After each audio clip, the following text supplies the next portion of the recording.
محترم ناظرین، آج ہم بات کریں گے ہمارے پیارے آخری نبی حضرت محمد مصطفیٰ صلی اللہ علیہ وآلہ وسلم کی زندگی کا شام سفر۔ پیارے دوستو، اگر آپ ہمارے چینل پر نئے ہیں تو ہمارے چینل کو سبسکرائب کر لیں اور اس واقعے کو جاننے کے لیے ہماری ویڈیو کو آخر تک ضرور دیکھیے گا۔ محترم ناظرین، حضور نبی کریم صلی اللہ علیہ وآلہ وسلم چند سال اپنے دوسرے چچا زبیر بن عبد المطلب کے ساتھ بھی رہے تھے۔ اس زمانے میں ایک مرتبہ حضور نبی کریم صلی اللہ علیہ وآلہ وسلم اپنے ان چچا کے ساتھ ایک قافلے میں یمن تشریف لے گئے۔ راستے میں ایک وادی سے گزر ہوا۔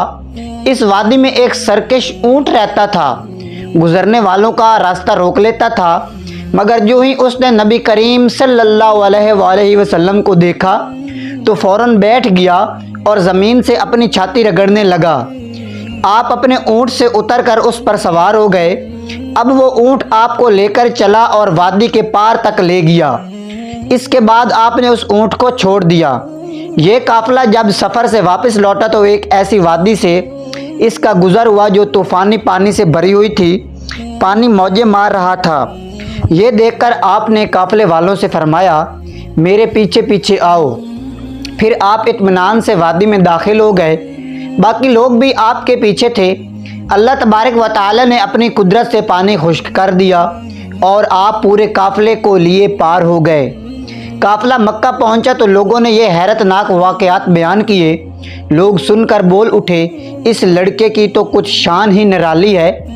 ابن ہشام لکھتے ہیں کہ بنو لہب کا ایک شخص بہت بڑا قیافہ شناس تھا، یعنی لوگوں کی شکل و صورت دیکھ کر ان کے حالات اور مستقبل کے بارے میں اندازہ لگایا کرتا تھا۔ مکہ آتا تو لوگ اپنے بچوں کو اس کے پاس لاتے اور وہ انہیں دیکھ دیکھ کر ان کے بارے میں بتاتا تھا۔ ایک بار یہ آیا تو ابو طالب آپ کو بھی اس کے پاس لے گئے اور اس وقت آپ ابھی نوعمر لڑکے ہی تھے۔ قیافہ شناس نے آپ کو ایک نظر دیکھا، پھر دوسرے بچوں کو دیکھنے لگا۔ فارغ ہونے کے بعد اس نے کہا، اس لڑکے کو میرے پاس لاؤ۔ ابو طالب نے یہ بات محسوس کر لی تھی کہ قیافہ شناس نے ان کے بھتیجے کو عجیب نظروں سے دیکھا ہے، لہٰذا وہ آپ کو لے کر وہاں سے نکل آئے۔ جب قیافہ شناس کو معلوم ہوا کہ آپ صلی اللہ علیہ وسلم وہاں موجود نہیں ہیں تو وہ چیخنے لگا، تمہارا برا ہو، اس لڑکے کو میرے پاس لاؤ جسے میں نے ابھی دیکھا ہے، اللہ کی قسم وہ بڑی شان والا ہے۔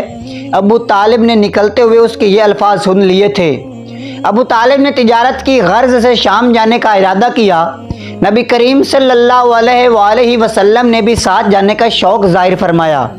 بعض روایات میں آتا ہے کہ آپ نے جانے کے لیے خاص طور پر فرمائش کی کہ ابو طالب نے آپ کا شوق دیکھ کر کہا، اللہ کی قسم میں اسے ساتھ ضرور لے جاؤں گا، نہ یہ کبھی مجھ سے جدا ہو سکتا ہے نہ میں اسے کبھی اپنے سے جدا کر سکتا ہوں۔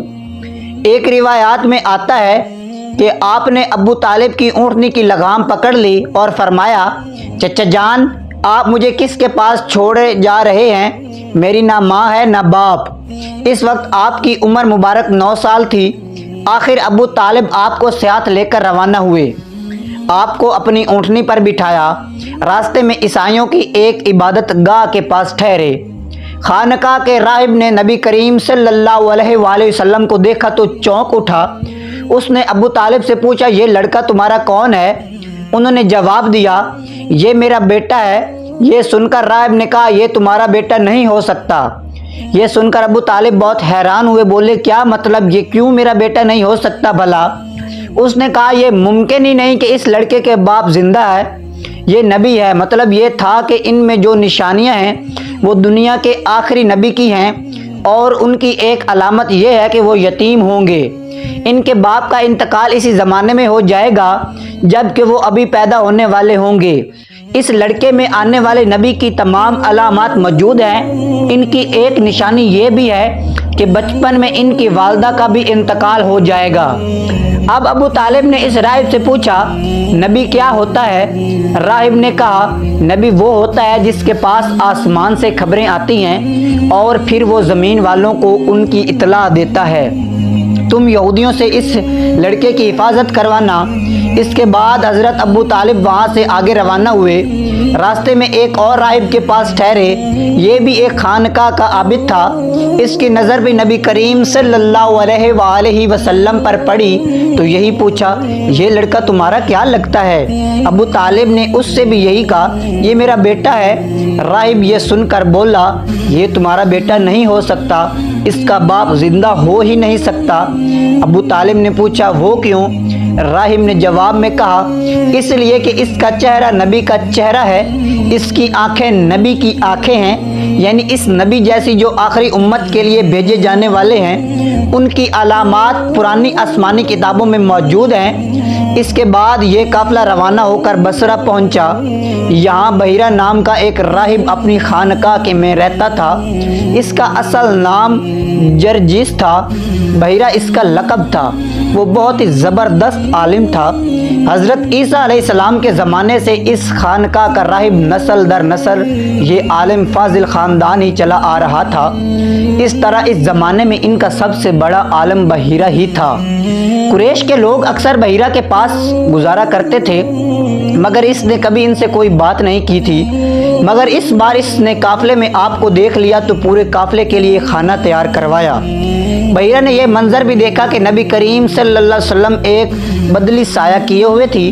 جب یہ قافلہ ایک درخت کے نیچے آ کر ٹھہرا تو اس نے بدلی کی طرف دیکھا، وہ اب اس درخت پر سایہ ڈال رہی تھی اور اس درخت کی شاخیں اس طرف جھک گئی تھی جدھر نبی کریم صلی اللہ علیہ وآلہ وسلم موجود تھے۔ اس نے دیکھا بہت سی شاخیں آپ کے اوپر آ گئیں اور سایہ کر لیا۔ اصل میں ہوا یہ تھا کہ جب نبی کریم صلی اللہ علیہ وآلہ وسلم اس درخت کے پاس پہنچے تو قافلے کے لوگ پہلے ہی سایہ دار جگہ پر قبضہ کر چکے تھے۔ اب آپ کے لیے کوئی سایہ دار جگہ نہیں تھی، چنانچہ آپ جب دھوپ میں بیٹھے تو شاخوں نے اپنا رخ تبدیل کر لیا اور آپ کے اوپر جمع ہو گئیں۔ اس طرح آپ مکمل طور پر سائے میں ہو گئے۔ بحیرہ نے یہ منظر صاف دیکھا تھا۔ آپ کی یہ نشانی دیکھ کر اس نے قافلے والوں کو پیغام بھجوایا، اے قریشیو، میں نے آپ لوگوں کے لیے کھانا تیار کروایا ہے۔ میری خواہش ہے کہ آپ تمام لوگ کھانا کھانے آئیں، یعنی بچے بوڑھے اور غلام سب آئیں۔ بحیرہ کا یہ پیغام سن کر قافلے میں سے ایک نے کہا، اے بحیرہ، آج تو آپ نیا کام کر رہے ہیں، ہم تو اکثر اس راستے سے گزرتے ہیں، آپ نے کبھی دعوت کا انتظام نہیں کیا، پھر آج کی کیا بات ہے؟ بحیرہ نے انہیں صرف اتنا جواب دیا، تم نے ٹھیک کہا ہے، لیکن بس آپ لوگ مہمان ہیں اور مہمان کا اکرام کرنا بہت اچھی بات ہے۔ اس طرح تمام لوگ بحیرہ کے پاس پہنچ گئے، لیکن اللہ کے رسول صلی اللہ علیہ وآلہ وسلم ان کے ساتھ نہیں تھے، انہیں پڑاؤ میں ہی چھوڑ دیا گیا تھا۔ آپ کو قافلے کے ساتھ اس لیے نہیں لے جایا گیا تھا کہ آپ صلی اللہ علیہ وآلہ وسلم کم عمر تھے۔ آپ علیہ الصلوۃ والسلام وہیں درخت کے نیچے بیٹھ گئے۔ ادھر بحیرہ نے لوگوں کو دیکھا اور ان میں سے کسی میں سے اسے وہ صفت نظر نہ آئی جو آخری نبی کے بارے میں اسے معلوم تھی۔ ان میں سے کسی پر وہ بدلی نظر نہ آئی، بلکہ اس نے عجیب بات دیکھی کہ وہ بدلی وہیں پڑاؤ کی جگہ پر رہ گئی ہے۔ اس کا صاف مطلب یہ تھا کہ بدلی وہی ہے جہاں اللہ کے رسول ہیں۔ تب اس نے کہا، اے قریش کے لوگوں، میری دعوت سے آپ میں سے کوئی پیچھے نہیں رہنا چاہیے۔ اس پر قریش نے کہا، اے بحیرہ، جن لوگوں کو آپ کی اس دعوت میں لانا ضروری تھا ان میں سے تو کوئی رہا نہیں، ہاں ایک لڑکا رہ گیا ہے جو سب سے کم عمر ہے۔ بحیرہ بولا، تب پھر مہربانی فرما کے اسے بھی بلائیں۔ یہ کس قدر بری بات ہے کہ آپ سب آئیں اور آپ میں سے ایک رہ جائے، اور میں نے آپ لوگوں کے ساتھ دیکھا تھا۔ تب ایک شخص گیا اور آپ علیہ الصلوۃ والسلام کو ساتھ لے کر بحیرہ کی طرف روانہ ہوا۔ اس وقت وہ بدلی آپ کے ساتھ ساتھ چلی اور تمام راستے اس نے آپ پر سایہ کیے رکھا۔ بحیرہ نے یہ منظر صاف دیکھا، وہ اب آپ کو اور زیادہ غور سے دیکھ رہا تھا اور آپ کے جسم مبارک میں وہ علامات تلاش کر رہا تھا جو ان کی کتب میں درج ذیل تھی۔ جب لوگ کھانا کھا چکے اور ادھر ادھر ہو گئے تب بحیرہ آپ علیہ الصلوۃ والسلام کے پاس آیا اور بولا، میں لات اور عزی کے نام پر آپ سے چند باتیں پوچھنا چاہتا ہوں، میں جو پوچھوں آپ مجھے بتائیں۔ اس کی بات سن کر آپ علیہ الصلوۃ والسلام نے فرمایا، لات اور عزی بتوں کے نام مجھ سے کچھ نہ پوچھو، اللہ کی قسم مجھے سب سے زیادہ نفرت انہی سے ہے۔ اب بحیرہ بولا، اچھا تو پھر اللہ کے نام پر بتائیں جو میں پوچھنا چاہتا ہوں۔ تو آپ صلی اللہ علیہ وآلہ وسلم نے فرمایا، پوچھو کیا پوچھنا ہے۔ اس نے بہت سے سوالات کیے، آپ کی عادات کے بارے میں پوچھا۔ اس کے بعد اس نے آپ کی کمر پر کپڑا ہٹا کر مہر نبوت دیکھا، وہ بالکل ویسی ہی تھی جیسا کہ اس نے اپنی کتابوں میں پڑھا تھا۔ اس نے فوراً مہر نبوت کی جگہ کو بوسہ دیا۔ قریش کے لوگ یہ سب دیکھ رہے تھے اور حیران ہو رہے تھے۔ آخر لوگ کہے بغیر نہ رہ سکے، یہ راہب محمد صلی اللہ علیہ وسلم میں بہت دلچسپی لے رہا ہے، شاید اس کے نزدیک ان کا مرتبہ بہت بلند ہے۔ ادھر نبی کریم صلی اللہ علیہ وسلم سے بات چیت کرنے کے لیے بحیرہ ابو طالب کی طرف آیا، اور یہ لڑکا تمہارا کیا لگتا ہے؟ ابو طالب نے کہا، یہ میرا بیٹا ہے۔ اس پر بحیرہ نے کہا، نہیں یہ تمہارا بیٹا ہو ہی نہیں سکتا، اس کا باپ زندہ ہو یہ ہو ہی نہیں سکتا۔ ابو طالب کو یہ سن کر حیرت ہوئی، پھر انہوں نے کہا، دراصل یہ میرے بھائی کا بیٹا ہے، ان کا باپ کہاں ہے؟ وہ فوت ہو چکا ہے، اس کا انتقال اس وقت ہو گیا تھا جب یہ ابھی پیدا نہیں ہوئے تھے۔ یہ سن کر بحیرہ بول اٹھا، ہاں یہ بات صحیح ہے، اور ان کی والدہ کا کیا ہوا؟ ان کا بھی ابھی تھوڑے عرصے ہی پہلے انتقال ہوا۔ یہ سنتے ہی بحیرہ نے کہا، بالکل ٹھیک کہا، اب تم یوں کرو کہ اپنے بھتیجے کو واپس وطن لے جاؤ، یہودیوں سے ان کی پوری طرح حفاظت کرو۔ اگر انہوں نے انہیں دیکھ لیا اور ان میں وہ نشانیاں دیکھ لیں جو میں نے دیکھی ہیں، وہ تو انہیں قتل کرنے کی کوشش کریں گے۔ تمہارا یہ بھتیجا نبی ہے، اس کی بہت شان نرالی ہے، ان کی شان کے بارے میں ہم اپنی کتابوں میں لکھا ہوا پاتے ہیں، اور ہم نے اپنے باپ داداؤں سے بھی کچھ سن رکھا ہے۔ میں نے یہ نصیحت کر کے اپنا فرض پورا کر دیا ہے، اور انہیں واپس لے جانا تمہاری ذمہ داری ہے۔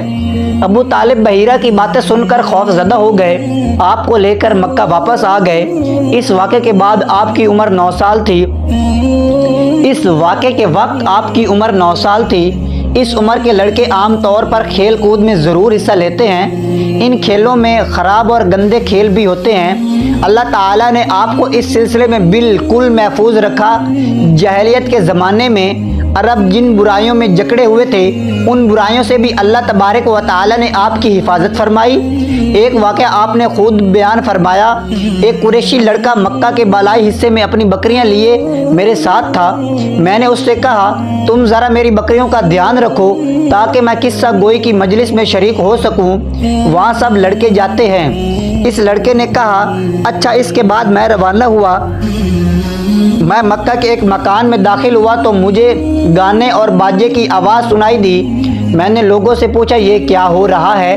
مجھے بتایا گیا کہ ایک قریشی کی فلاں شخص کی بیٹی سے شادی ہو رہی ہے۔ میں نے اس طرف توجہ دی ہی تھی کہ میری آنکھیں نیند سے جھکنے لگی، یہاں تک کہ میں سو گیا۔ پھر میری آنکھ اس وقت کھلی جب دھوپ مجھ پر پڑی۔ آپ واپس اس لڑکے کے پاس پہنچے تو اس نے پوچھا، تم نے وہاں جا کر کیا کیا؟ میں نے اسے واقعہ سنا دیا۔ دوسری رات پھر ایسا ہی ہوا۔ مطلب یہ کہ قریش کی لغو مجلسوں سے اللہ تبارک و تعالیٰ نے آپ علیہ الصلوۃ والسلام کو محفوظ رکھا تھا۔ قریش کے ایک بت کا نام بوانا تھا۔ قریش ہر سال اس کے پاس حاضری دیا کرتے تھے، اس کی بے حد عزت کرتے تھے، اس کے پاس قربانی کا جانور ذبح کرتے، سر منڈواتے، سارا دن اس کے پاس اعتکاف کرتے۔ ابو طالب بھی اپنی قوم کے ساتھ اس بت کے پاس حاضری دیتے۔ اس موقع کو قریش عید کی طرح مناتے تھے۔ ابو طالب نے نبی کریم صلی اللہ علیہ وآلہ وسلم سے کہا، بھتیجے آپ بھی ہمارے ساتھ عید میں شریک ہوں۔ آپ نے انکار فرما دیا۔ ابو طالب ہر سال آپ کو شریک ہونے کے لیے کہتے رہے، لیکن آپ ہر بار انکار ہی کرتے رہے۔ آخر ایک بار ابو طالب کو غصہ آ گیا۔ آپ کی پھوپھیوں کو بھی آپ پر بے تحاشا غصہ آیا۔ وہ آپ سے بولے، تم ہمارے معبودوں سے اس طرح بچتے ہو اور پرہیز کرتے ہو، ہمیں ڈر ہے کہ تمہیں کوئی نقصان نہ پہنچے۔ انہوں نے یہ بھی کہا، محمد آخر تم عید میں کیوں شریک نہیں ہوتے؟ ان کی باتوں سے تنگ آ کر آپ ان کے پاس سے اٹھ کر کہیں دور چلے گئے۔ اس بارے میں آپ فرماتے ہیں، میں جب بھی بوانا یا کسی اور بت کے نزدیک ہوا، میرے سامنے ایک سفید رنگ کا بہت قد اور آدمی ظاہر ہوا۔ اس نے ہر بار مجھ سے یہی کہا، محمد پیچھے ہٹو، اس کو چھونا نہیں۔